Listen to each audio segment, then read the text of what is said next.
महामैराथन series Bihar police के लिए set number 40 है ये। रोजाना संध्या 8 बजे से हम लाइव उपस्थित होते हैं। चलिए शुरू करते हैं आज के सेशन को बड़े मज़ेदार तरीके से। आज सारा प्रश्न लोकसभा से है। तो निम्नलिखित में से जनता द्वारा प्रत्यक्ष रूप से निर्वाचित सदन है। ऐसा सदन जिसमें जनता प्रत्यक्ष रूप से अपना सदस्य निर्वाचित करके भेजता है, तो वो सदन कौन सा है? राज्यसभा, लोकसभा, उपर्युक्त दोनों या उपर्युक्त में से कोई नहीं। आप बताइए, जनता द्वारा प्रत्यक्ष रूप से डायरेक्ट जनता भाग लेते हैं ऐसे चुनाव में। तो आपका उत्तर बताइए इसमें से। आप कमेंट बॉक्स में कमेंट करते रहिएगा, सब लोग लाइक करते रहिएगा, वीडियो को शेयर कीजिएगा। देखते हैं। तो आपको बता दें कि ये जो लोकसभा है, लोकसभा में जनता द्वारा प्रत्यक्ष निर्वाचित चुनाव होता है। जनता द्वारा प्रत्यक्ष निर्वाचित चुनाव होता है लोकसभा का। राज्यसभा में जनता का प्रतिनिधि द्वारा चुना जाता है। जैसे बिहार से कोई राज्यसभा में कोई बनेगा सदस्य, तो बिहार से जो भी जाएगा ना जी, तो बिहार का विधानसभा चुन के भेजेगा। समझ में आया? तो विधानसभा का सदस्य जनता द्वारा चुना जाता है, तो विधानसभा का सदस्य चुनता है, मतलब जनता का प्रतिनिधि चुन रहा है। तो इसे क्या कहेंगे? जनता सीधे भाग लेता है, प्रत्यक्ष रूप से नहीं, अप्रत्यक्ष रूप से जनता भाग ले रहा है। लेकिन लोकसभा में जनता सीधे भाग लेता है। आपको बता दें, भारत में टोटल 552 लोकसभा सीट के बारे में व्याख्या किया गया है। वर्तमान में 543 लोकसभा सीट का चुनाव होता है। 543 का चुनाव होता है। तो ये सब बात आपको पता होना चाहिए, समझे?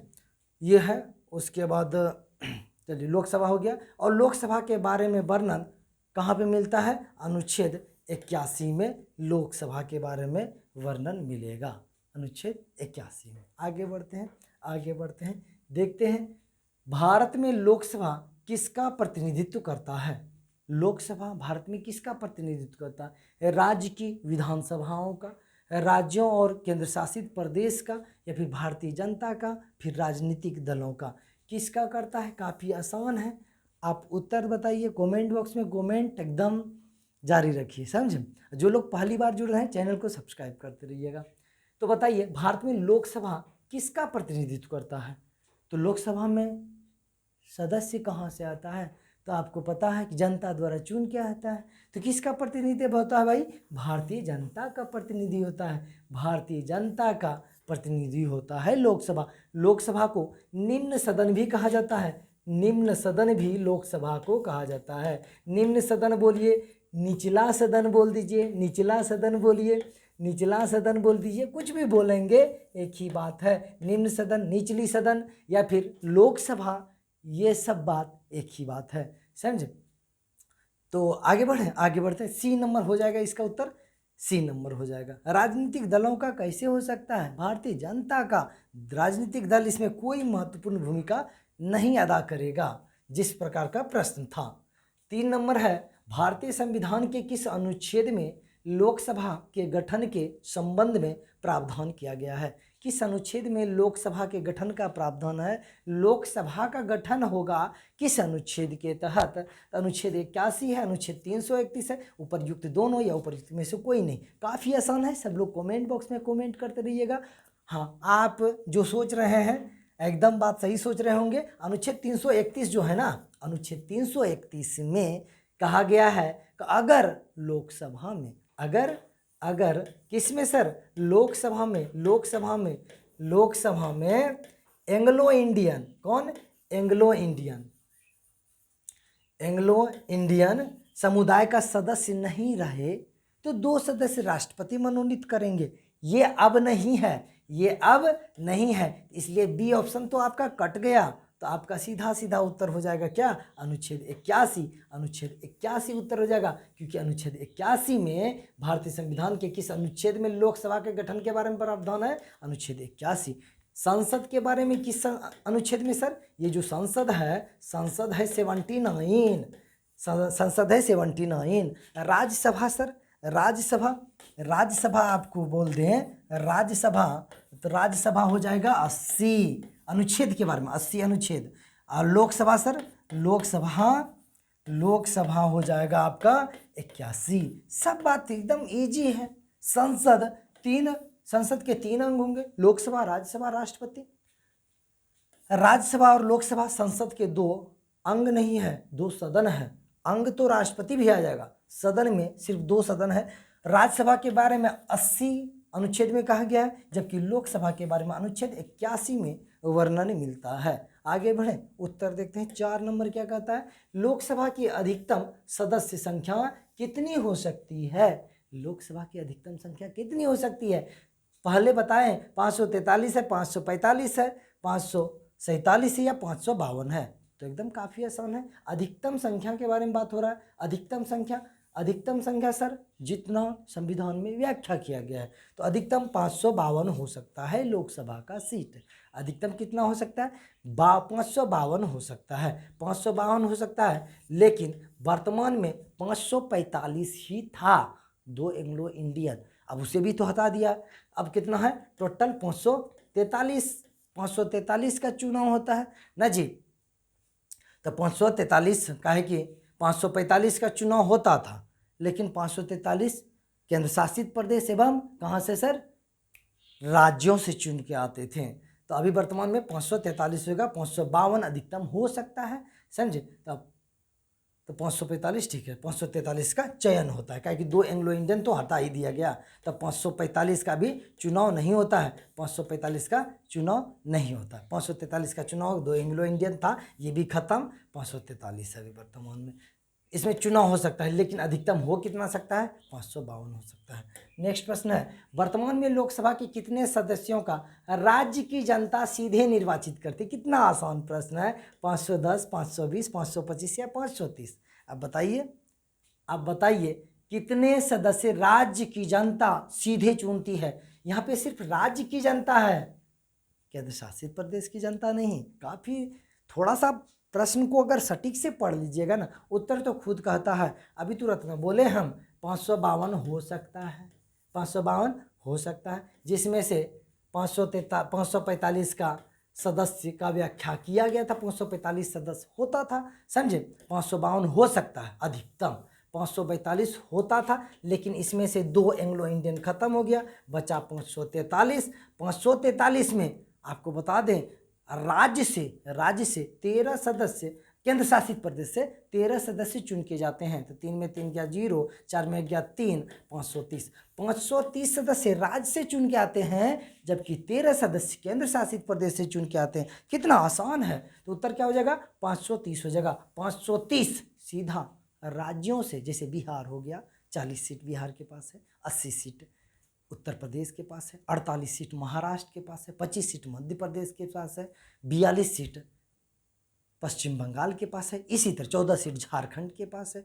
ये जो सीट है ना सर, इस सब को मिलाने के बाद पता चलता है राज्य में 530 सीट है और 13 सीट केंद्र शासित प्रदेश में आपको बता दें 7 सीट अकेले दिल्ली के पास है। आगे बढ़ते हैं। 6 नंबर है, वर्तमान में संघ शासित क्षेत्र की जनता लोकसभा में अपने कितने प्रतिनिधियों को निर्वाचित कर भेजती है? 13, 20, 22, 25? बता दीजिए थोड़ा सा। वर्तमान में संघ शासित क्षेत्रों की जनता लोकसभा में अपने कितने प्रतिनिधियों को निर्वाचित करके भेजती है? तो आपको बता दें, अभी तुरंत न बताएं, 13 सीट को निर्वाचित करके जनता भेजती है। और आपको बता दें एक चीज़ कि जम्मू कश्मीर जो है, जम्मू कश्मीर ये केंद्र शासित प्रदेश लद्दाख हो गया है, ये भी जुड़ जाएगा तो 13 से अधिक होगा, उसमें कुछ घटेगा, समझे? वो एग्जैक्ट हम शॉर्ट्स वीडियो में आपको बता देंगे।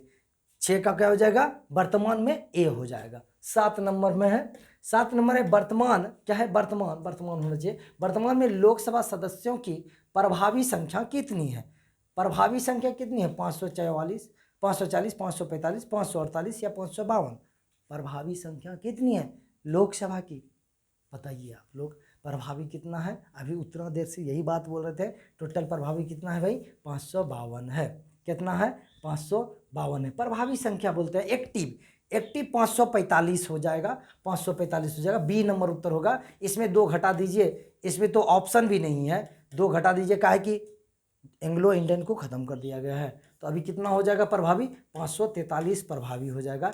एक्टिव सदस्य कितना है, 543 है, तो आपका उत्तर क्या हो जाएगा, बी हो जाएगा। 7 का क्या होगा, बी नंबर उत्तर होगा। सब लोग कमेंट करना, कमेंट करते रहिएगा, कमेंट करते रहिएगा, मज़ा आ रहा है, लाइक कर दीजिएगा और चैनल को भी सब्सक्राइब कीजिए, जो लोग नए जो लोग जुड़ेंगे, और शेयर किया कीजिए, दूसरे दोस्त को शेयर किया कीजिए। चलिए देखते हैं 8 नंबर प्रश्न क्या कहता है। लोकसभा में राज्यों को किस आधार पर सीटें आवंटित होती है। किसी भी राज्य को सीट जो आवंटित किया जाता है, मतलब दिया जाता है केंद्र सरकार के द्वारा, लोकसभा का किस आधार पे दिया जाता है सर, जनसंख्या के आधार पे, क्षेत्रफल के आधार पे, या फिर गरीबी, या फिर भाषा के आधार पे। काफ़ी आसान है, कमेंट कीजिए, आप लोग कमेंट कीजिए, हम बताते हैं इसका उत्तर क्या होगा। सबका उत्तर सही आ रहा है तो क्या हो जाएगा, जनसंख्या हो रहा है। क्या, जनसंख्या। जनसंख्या के आधार पे सीटों का आवंटन किया गया है। इसके आधार पर क्या हो जाएगा सर, जिस राज्य का जनसंख्या जितना अधिक, उस राज्य का लोकसभा सीट भी अधिक। तो आपको बता दें, यूपी बड़ा राज्य, जनसंख्या बहुत बड़ा है यूपी का, तो इसलिए यूपी को 80 सीट लोकसभा में मिला है। जबकि बिहार यूपी से छोटा है, कुछ कम जनसंख्या है, आधा जनसंख्या कम है लगभग। तो बिहार को कितना भाई सीट मिला है, बिहार को मिला है 40 सीट। समझे, ये जो सीट का आवंटन किया गया ना 1971 के जनगणना के हिसाब से, किस जनगणना के हिसाब से, 1971 के जनगणना के हिसाब से, ये नहीं कि 2023 के जनगणना के हिसाब से सीटों का आवंटन है, 1971 के जनगणना के हिसाब से है। आपको बता दें 2026 तक IGT यही रहेगा, 1971 चलेगा। 2026 में डिसाइड किया जाएगा संसद के द्वारा, क्या किया जाए, 1971 ही रहेगा या फिर बढ़ाया जाए। समझे, तो ये सब बात है जनसंख्या के आधार पे। आपको एक बात और बता दें, प्रत्येक 7.5 लाख जनसंख्या पे एक लोकसभा सीट आवंटित किया जाएगा। लेकिन ये नहीं कि 7.5 लाख से बेसी है तो 2-3 कर देंगे, नहीं, ऐसा नहीं करेंगे। एक औसतन 7.5 लाख है, लेकिन ज़्यादा भी है तो कोई बड़ा बात नहीं है। आपको बताएंगे ना, तेलंगाना में एक क्षेत्र है, उसका प्रश्न भी आगे है, वो 30 लाख जनसंख्या है एक के लोकसभा सीट का, तो वो कैसे सर। तो कम से कम 7.5 लाख होना चाहिए, 7.5 लाख जनसंख्या पे एक सीटों का आवंटन है। 9 नंबर चलते हैं, क्या है, वर्तमान लोकसभा में प्रत्येक राज्यों के लिए स्थानों का आवंटन आधारित है। 1951 की जनगणना पर, 1961 की जनगणना पर, 1971 की जनगणना पर, या फिर 1991 की जनगणना पर। काफ़ी आसान है, आप बताइए उत्तर इसका क्या होगा। सबको पता है, सबका सही भी उत्तर आ रहा है, क्या होगा, 1971 की जनगणना पर। कोई बफरिंग उफरिंग नहीं करेगा, अभी कोई बफरिंग उफरिंग नहीं करेगा। वर्तमान लोकसभा में प्रत्येक राज्यों के लिए स्थानों का आवंटन कब, कहाँ, कैसे है भाई, 1971 की जनगणना के आधार पर ही अभी तक हो रहा है। ये 2026 तक ही हो, 2026 तक होगा। हाँ, आपको बता दें कि अगर संसद चाहे तो 2026 ही नहीं, इसको बढ़ा के और आगे कर सकता है, 1971 रख सकता है। ये संसद के मन पे है, समझे, संसद डिसाइड करेगी इस पे। नेक्स्ट है 10 नंबर, लोकसभा के लिए प्रथम आम चुनाव कब हुआ था। प्रथम आम चुनाव कब हुआ था लोकसभा के लिए, आपको बता दें, ऑप्शन है 1947, 48, 52, 56। कब हुआ था लोकसभा का चुनाव प्रथम बार, आम चुनाव या लोकसभा चुनाव एक ही बात है, समझे। तो उत्तर हो जाएगा 1952 आपका। आपको बता दें कि 1951 में ये चुनाव प्रारंभ हुआ था और रिजल्ट 1952 में आया था। और 1950 में आपको बता दें, 1950 में हमारा 26 जनवरी 1950 को संविधान लागू हुआ था। उसी के तहत 51 में चुनाव शुरू प्रारंभ हुआ और 52 में संपन्न हुआ था। तो आपका उत्तर क्या हो जाएगा, सी नंबर हो जाएगा कि लोकसभा के लिए प्रथम आम चुनाव 1952 में हुआ था और कांग्रेस इसमें विजय हुआ था। उसके बाद जवाहरलाल नेहरू भारत के निर्वाचित प्रथम प्रधानमंत्री बने थे, समझे, क्योंकि चुन के जनता द्वारा चुना गया था। इसमें 1951 में चुनाव हुआ था, चुनाव में जीत के गए थे और प्रधानमंत्री बने थे। आगे बढ़े, आगे बढ़ते हैं। 10 तो हो गया। 11 नंबर क्या है, क्षेत्रफल की दृष्टि से देश का सबसे छोटा लोकसभा निर्वाचित क्षेत्र कौन सा है। चांदनी चौक, कोलकाता उत्तर, मुंबई दक्षिणी या लक्षद्वीप। आप बताइए इसका उत्तर क्या होगा। अब बताइए क्षेत्रफल की दृष्टि से देश का सबसे छोटा लोकसभा निर्वाचित क्षेत्र कौन है? एकदम सीधा सीधा देख रहे हैं, चांदनी चौक है, कोलकाता उत्तर है, मुंबई दक्षिण है, लक्षद्वीप है। तो आपको बता दें लक्षद्वीप सबसे छोटा होना चाहिए, डी नंबर हो जाएगा उत्तर। लक्षद्वीप क्षेत्रफल के अनुसार सबसे छोटा, जनसंख्या में भी लक्षद्वीप ही होगा, लगभग 74,000 7,500, हाँ लगभग, समझे। तो बहुत कम जनसंख्या है लक्षद्वीप का। लक्षद्वीप जो क्षेत्रफल के दृष्टि से देश का सबसे छोटा क्या है सर? लोकसभा क्षेत्र है, समझे। हाँ 47,000 लगभग होगा, देख लीजिएगा आप लोग। जनसंख्या उतना प्रभावी नहीं है कि कितना जनसंख्या है उसका, लेकिन लक्षद्वीप सबसे छोटा है। आगे बढ़ते हैं। निम्नलिखित में से मतदाता संख्या की दृष्टि से, मतदाता संख्या की दृष्टि, उसमें क्षेत्रफल था, इसमें मतदाता संख्या है। मतदाता संख्या की दृष्टि से देश का सबसे बड़ा लोकसभा निर्वाचन क्षेत्र कौन सा है? उन्नाव, बेंगलुरु उत्तर, या गाजियाबाद, या मलकीगारी। क्या है? मल्लिकागिरी, मल्लिकागिरी है, मल्लिका जागरी बोला जाता है इसे। इसका नाम एक चीज और है, मलका जागिरी, जागीरा, जगीरी, समझे। जागीरा या जागिरी या जगरी, समझे। तो ये बात है, एक के बात है मालिका गिरी या मालिका जागरी, ये एक के बात है, समझे। दोनों आपको मिलेगा किताब में। तो देश में जनसंख्या के दृष्टि से, मतदाता की संख्या के दृष्टि से मलकागिरी सबसे बड़ा लोकसभा क्षेत्र है। ये किस राज्य में है सर? ये है तेलंगाना में। तेलंगाना में आपको गूगल पे शायद आंध्र प्रदेश दिखा देगा, तो आप घबराइएगा नहीं, तेलंगाना में है। जनसंख्या कितना है सर? 31 लाख पार है, 31 लाख जनसंख्या है इसका, पार है 31 लाख प्लस, 31 लाख प्लस जनसंख्या है। आप सोच सकते हैं 31 लाख जनसंख्या, आप 7.5 लाख में है, एक सीट लोकसभा का निर्वाचन बनाया गया है, लेकिन 31 लाख जनसंख्या का प्रतिनिधित्व मलकागिरी क्षेत्र करता है, जो तेलंगाना में स्थित है। समझ में आ रहा है चीज़? तो ये सब पॉइंट आपको याद होना चाहिए, आसान भी है। एक बार देखिएगा, 2-4 बार आप वीडियो स्पीड करके बाद में भी देख लीजिएगा ना, ये लाइव सेशन के बाद, तो आप 2 बार 3 बार देख लीजिएगा ना, सब क्वेश्चन यहाँ पे रहेगा। आपको अगर एग्जाम में पूछ देगा ना, तो आप ऑप्शन लगा पाएंगे, समझे। आगे बढ़ते हैं। 13 नंबर क्या कहता है? लोकसभा का चुनाव लड़ने के लिए इच्छुक व्यक्ति की न्यूनतम आयु होनी चाहिए। अगर कोई व्यक्ति इच्छुक है लोकसभा चुनाव लड़ने के लिए, उसका आयु न्यूनतम कितना होना चाहिए सर? 21 वर्ष, 25 वर्ष, 30 वर्ष, 35 वर्ष, 35 वर्ष। बताइए उत्तर क्या होगा? सबको उत्तर पता है, कल भी बताए थे हम इसके बारे में। तो आइए चलते हैं। लोकसभा के चुनाव लड़ने के लिए 25 वर्ष आयु होना चाहिए। कितना सर? 25 वर्ष का कोई भी व्यक्ति अगर है, भारतीय है, दिवालिया पागल नहीं है, भारतीय नागरिक है, तो वो क्या लोकसभा का चुनाव लड़ सकता है, समझे। लोकसभा चुनाव लड़ने के लिए 25 वर्ष है, 25 वर्ष लोकसभा है, लोकसभा के लिए 25 वर्ष। 21 वर्ष ये पंचायत के लिए, पंचायत चुनाव के लिए, पंचायत चुनाव के लिए क्या चाहिए भाई? 21 वर्ष। 30 वर्ष किसके लिए सर? 30 वर्ष चाहिए आपका राज्यसभा के लिए।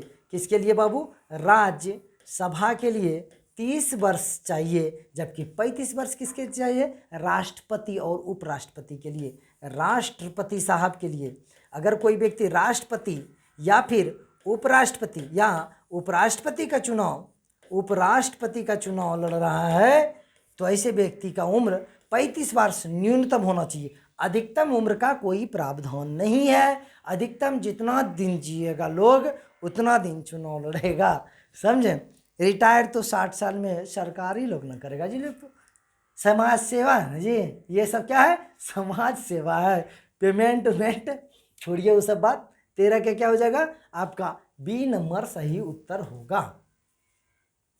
14 नंबर क्या है सर? लोकसभा के सदस्यों का कार्यकाल कितने वर्ष का होता है? 3 वर्ष का, 4 वर्ष का, 5 वर्ष का, 6 वर्ष का। तो बताइए लोकसभा के सदस्यों का कार्यकाल कितना होता है? कितने दिन के लिए लोकसभा का सदस्य आप चुन के भेजते हैं? 24 में चुनाव होने वाला है, आपको पता होना चाहिए सब। 3 वर्ष, 4 वर्ष, 5 वर्ष, 6 वर्ष, सबका सही उत्तर आ रहा है, एकदम बात सही है सर। 5 वर्ष हो जाएगा, 5 वर्ष।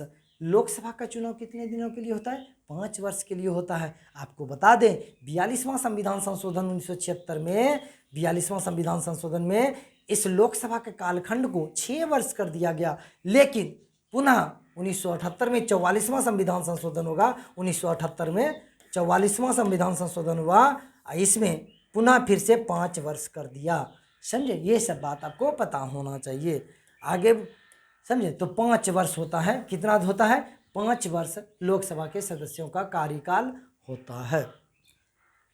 सदस्य है यहाँ पे, समझे, लोकसभा का कार्यकाल 5 साल तक होता है, लेकिन वह लोकसभा में बहुमत अगर रहेगा तब 5 साल, नहीं तो बहुमत अगर प्राप्त नहीं है किसी पार्टी को तो फिर बिखर जाएगा लोकसभा, पहले भी 5 साल से।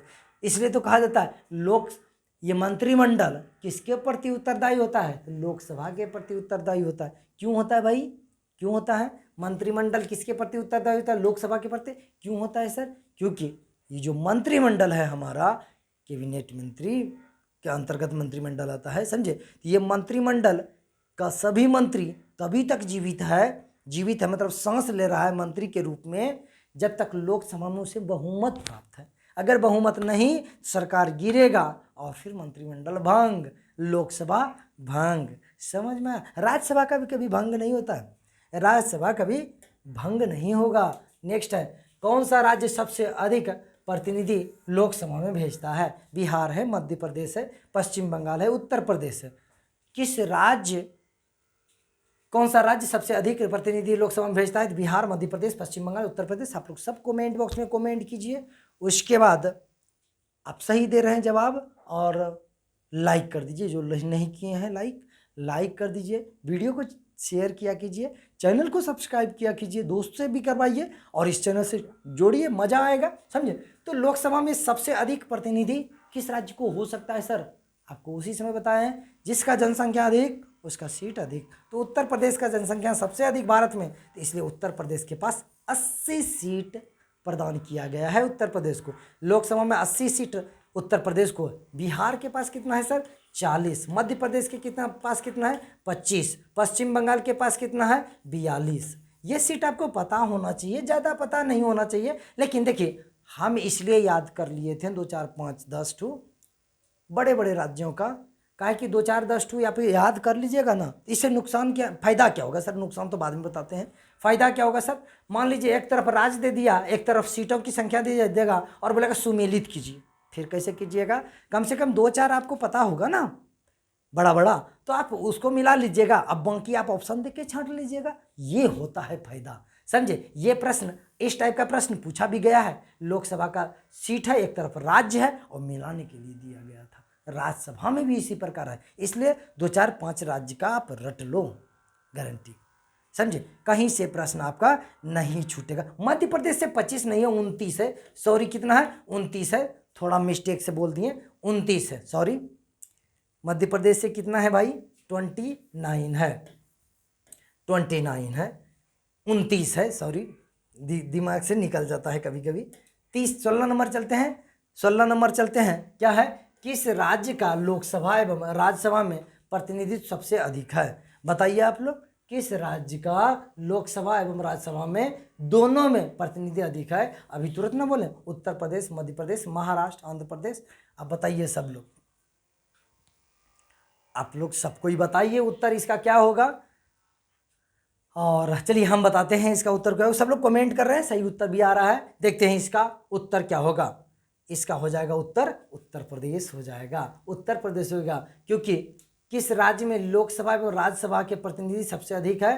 तो उत्तर प्रदेश में लोकसभा में कितना सीट है सर? 80 सीट है, 80 सीट है। और राज्यसभा में सर कितना है? 31 सीट है। उत्तर प्रदेश अव्वल है। मध्य प्रदेश में लोकसभा का कितना सीट है? अभी तुरंत बोले 29। महाराष्ट्र में कितना है सर? महाराष्ट्र में आपका 48 हो जाएगा। और आंध्र प्रदेश में 25 है। ये थोड़ा सा मिस्टेक, आंध्र प्रदेश में 25 है और महाराष्ट्र में 48 है, 48। समझे? मध्य प्रदेश में 29 है लोकसभा में, उत्तर प्रदेश में 80 है, बिहार में कितना है? 40 है, झारखंड में कितना है? 14 है।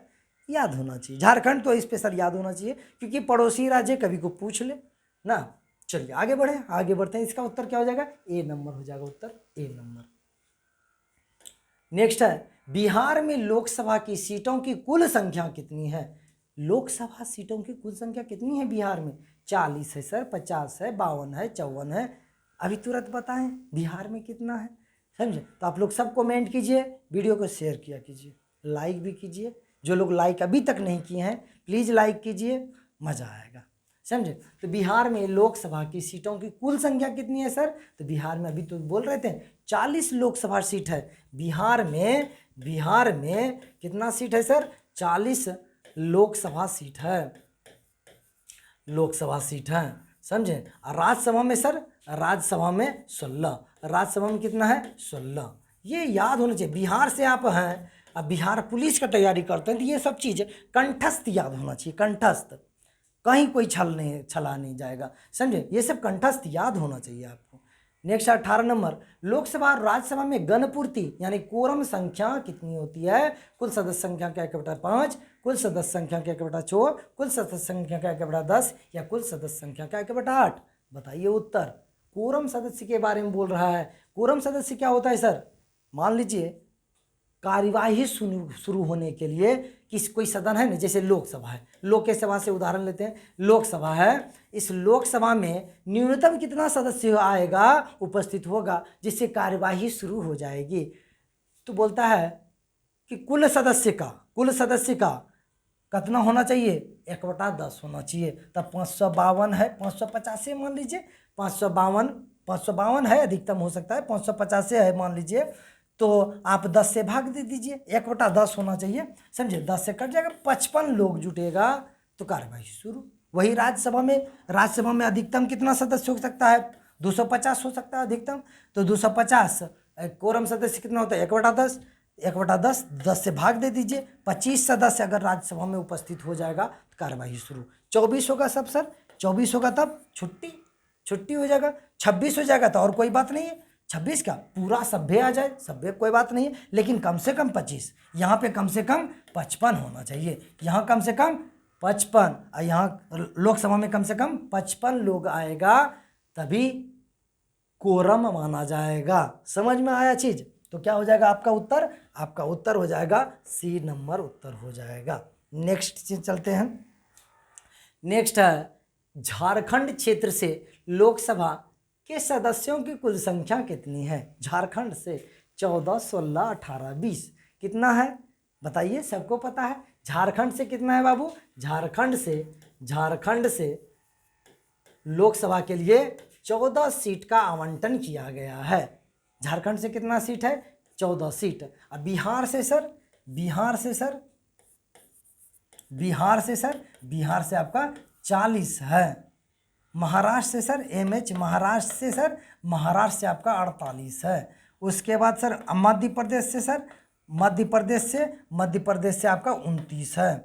उसके बाद आप वेस्ट बंगाल सर पश्चिम बंगाल से आपका 42 है। उत्तर प्रदेश सर यूपी से आपका कितना? 80 सीट है। ये 4-5 राज्य याद कर लीजिएगा ना। अगर मिलान बोल कर दे, एक तरफ राज्य एक तरफ सीटों की संख्या, तो आप 2-3 भी याद आपको रहेगा ना, तो उसमें 2-3 मिला दीजिएगा, 2 मिला दीजिएगा, 2 अपने खुद को खुद मिल जाएगा, समझे? तो ये इसलिए ये याद होना चाहिए। तो कितना हो जाएगा इसका उत्तर? उत्तर हो जाएगा आपका ए नंबर हो जाएगा। 19 का क्या होगा? ए। नेक्स्ट चलते हैं। लोकसभा का सामान्यतः कार्यकाल कितने वर्ष का होता है? सामान्यतः कार्यकाल कितना होता है लोकसभा का? 3 वर्ष, 4 वर्ष, 5 वर्ष, 6 वर्ष। बताइए उत्तर। काफ़ी आसान है उत्तर, बताइए। सब लोग कमेंट करते रहिएगा और अपने अपने दोस्त को शेयर किया कीजिए, ग्रुप में शेयर कीजिए। अभी भी आपके मोबाइल में जितना भी ग्रुप है उसमें शेयर कीजिए, अच्छा लगेगा हमको भी और आपको भी लगेगा।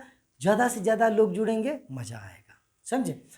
तो लोकसभा के सामान्यतः कार्यकाल कितने वर्ष का होता है सर? तो लोकसभा का जो सामान्यतः कार्यकाल होता है 5 वर्ष का होता है, क्योंकि 5 वर्ष के लिए हम लोकसभा के सदस्य को चुन के भेजते हैं, 5 वर्ष के लिए। लेकिन यहाँ पे सामान्यतः कहने का तात्पर्य यह है कि लोकसभा का जो गठन होता है सर सदस्यों के द्वारा, तो लोकसभा तभी तक जीवित है जब तक लोकसभा में किसी न किसी एक पार्टी को बहुमत प्राप्त है, या फिर बहुमत एक पार्टी को प्राप्त नहीं है तो गठबंधन के द्वारा बहुमत प्राप्त है, समझे। तो बहुमत के लिए सर चाहिए 50% प्लस 1 वोट। 50% प्लस 1 किसी के पास सीट जाता है तो उसे क्या माना जाएगा, बहुमत माना जाएगा, बहुमत माना जाएगा। तो जब तक 50% प्लस 1 है तब तक बहुमत है, तब तक लोकसभा जीवित है। अगर बहुमत नहीं है, 50% प्लस 1 नहीं है, तो लोकसभा क्या हो जाएगा, विखंडित हो जाएगा, खंडित हो जाएगा। खंडित करने का अधिकार किसके पास है, राष्ट्रपति के पास है, समझे। तो इसलिए कहा जाता है कि मंत्रिमंडल लोकसभा के प्रति उत्तरदायी होता है। ये जो मंत्रिमंडल है किसके प्रति उत्तरदायी होता है, लोकसभा के प्रति होता है उत्तरदायी। सब लोग शेयर कीजिए, सब लोग शेयर कीजिए, प्लीज़ शेयर किया कीजिए, मज़ा आएगा। आप लोग जुड़ा कीजिए, दोस्त को भी जोड़ा कीजिए, मज़ा आएगा, समझे। तो चलिए, ये था आज का 20 प्रश्न। फिर मिलते हैं कल इसी उत्साह उमंग के साथ। Thanks for watching this video. Video को लाइक करना है, चैनल को सब्सक्राइब करना है, बेल आइकन को भी दबाना है, शेयर किया कीजिए वीडियो को दूसरे के पास शेयर किया कीजिए। चलिए मिलते हैं इसी उत्साह उमंग के साथ, तब तक के लिए जय हिंद, जय भारत, बाय।